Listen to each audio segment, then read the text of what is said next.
Hello, and welcome to episode 68 of Comics with Stevie D. And I'm going to start off with three very cool Captain America covers. This one I picked because of these rays. Let me bring it in close so you can get a good look. It just really sets off the characters. You got Captain America and Nick Fury and Agents of S.H.I.E.L.D. and Cap's leading them into battle. So this is number 24 from 2004, cover art by Dave Johnson. It's a really neat book. And here's a book right here. Captain America Volume 5, number 25 from 2007, variant cover.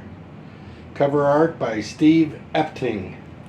And same thing, the rays are different, but there's determination. Now I want to show you, this is the death of Captain America. And on the last few pages, I've talked about this before. Sharon Carter, she goes into the restroom. And this evil villainess, I forgot her name, she's in with Dr. Faust, or Faustus, and she gives her a code word like MK Ultra set him off code word, and Sharon Carter goes out on the steps after Crossbones shot Captain America from a distance, but he wasn't dead, but because of that MK Ultra stuff from Dr. Faustus, Sharon goes up and shoots him and finishes him off. And she realizes what she's done. She snapped out of this brainwashing, and she's just bawling her eyes out because she just loves Captain America. So it's a sad ending. I got both the covers. The other cover is the handcuff cover, the famous one. This is the variant cover. Alright. I've shown this book before. I'm going to show it again, though. It's one of my favorite Captain America covers. He's in the moonlight. He's standing on top of a building, very much like Batman and Spider-Man and a bunch of other heroes do. And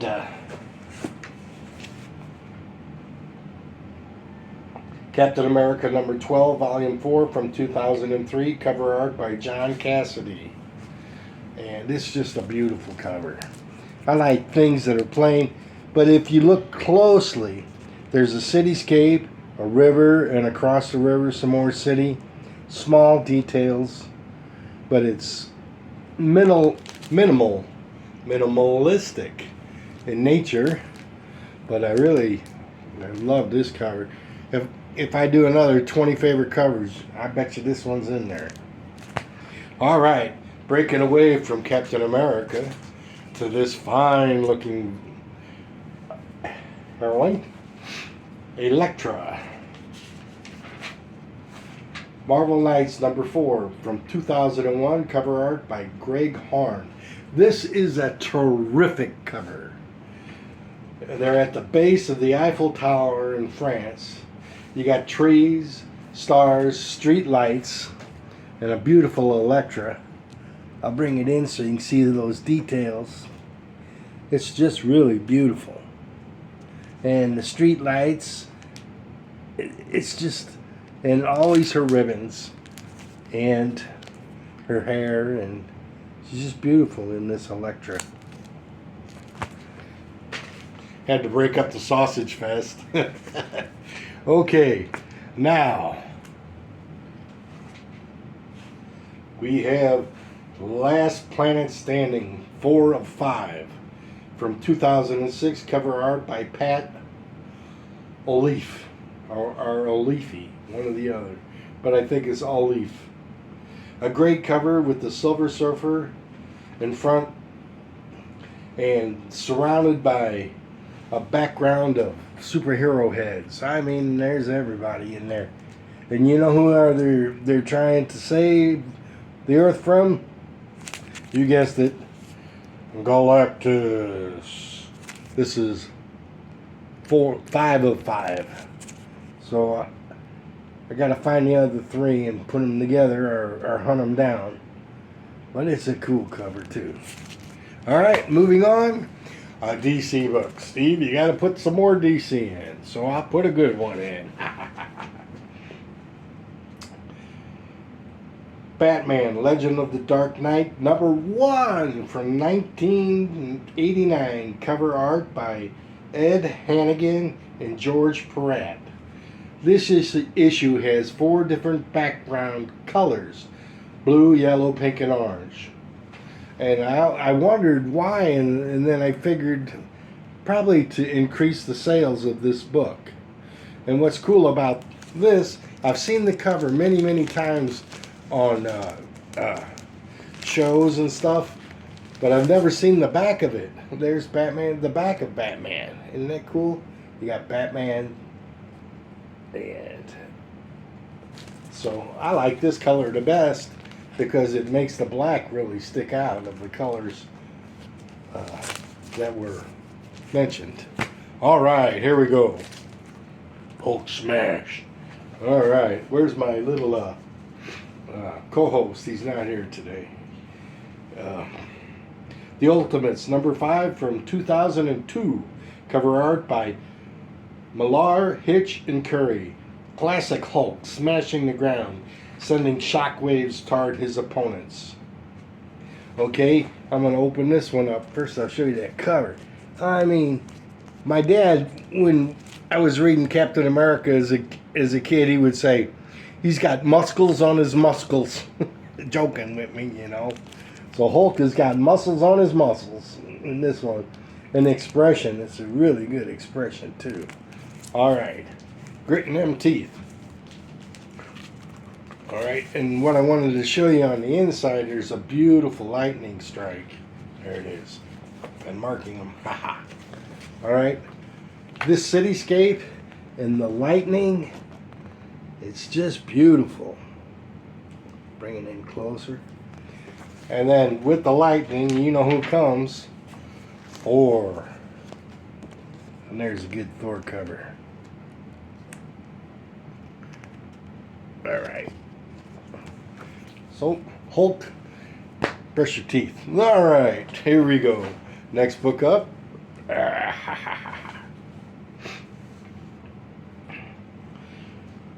Ultimate Iron Man #2 from 2005. Cover art by Andy Kubert, Danny Maikai, and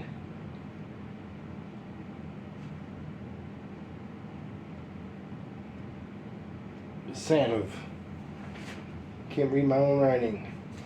Alright. But this is real cool. And I'm going to show you an interior on this one too.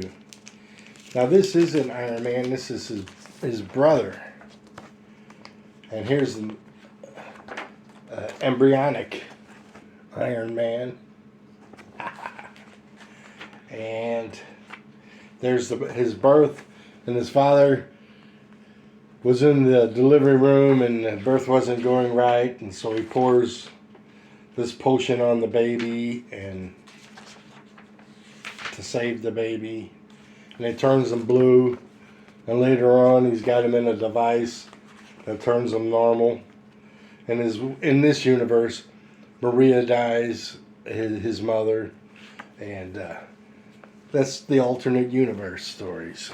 All right. Now, my last book,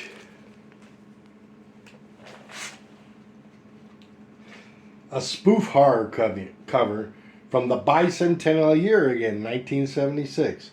Howard the Duck, #6, cover art by Gene Colan. Okay, now it's a spooky cover. You take Howard the Duck away in the trade dressing, it's really a good horror cover. But it's a Howard the Duck book, so he belongs in there. There's a couple of pages in here. It's very much like the Frankenstein monster. Okay? And so I wanted to show you the lab scene. It's really cool. They based the cover off of it. And there's the monster in the lab and the electrodes and all the things that go with it, and Howard the Duck and his crew up there. Now, what I want to show you next, and I've talked about this before, but I've never found one like this. Stan Lee. This is all Stan Lee's doing right here. He is one of the best. Here is one of the best of Stan Lee's roll of adjectives with the same starting letters. Okay, here we go. A scintillating soliloquy of stunning stories, suggestive sagas, and sense-shattering superheroes. That's a mouthful. So I had to look up sagacious. That's it, sagacious. And it means discernment, good judgment, shrewd, being wise in a situation. Let me try that again. Now that I got sagacious. Sagacious. That's a hard one to say. A scintillating soliloquy of stunning stories, sagacious sagas, and sense-shattering superheroes. And that is... Let me put it right over his head so you can see it. Let me bring it in. There it is. You read it for yourself. And that's a long soapbox. They're normally about that long. It sells ads, and sometimes it's talking about the world and how people should treat each other and being good and being loving to one another and that kind of stuff. Stan Lee. So, this guy here, I'd like to find a comic book with his signature one day. But, you know, they're rare. So, with that, that concludes this episode. And want to say thank you for watching the other ones. And please like and subscribe. And if you like these, leave me a comment and tell me which book you like the best. Or if there's any corrections to what I'm saying. I don't mind constructive criticism. And maybe give me an idea for a future show. If I got the books, I can put it together for you. All right. Take care.